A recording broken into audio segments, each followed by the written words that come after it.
সংবিধানের ১১০ নং ধারা অনুসারে কোনো বিলে নিম্নলিখিত বিষয়গুলি নিয়ে আলোচনা করা হলে তবেই সেই বিলকে অর্থ বিল বলা হয়। বিষয়গুলি হল: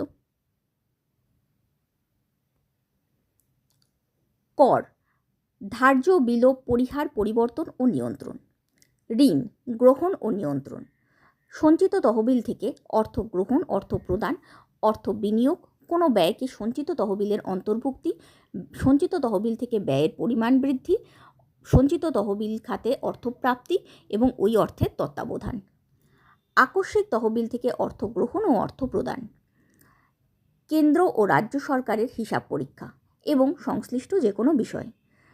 কোনো বিল অর্থ বিল কিনা সে বিষয়ে লোকসভার স্পিকারের সিদ্ধান্তই চূড়ান্ত। সংবিধানের ১১০ নং ধারা অনুসারে কোনো বিলে নিম্নলিখিত বিষয়গুলি নিয়ে আলোচনা করা হলে তবেই সেই বিলকে অর্থ বিল বলা হয়।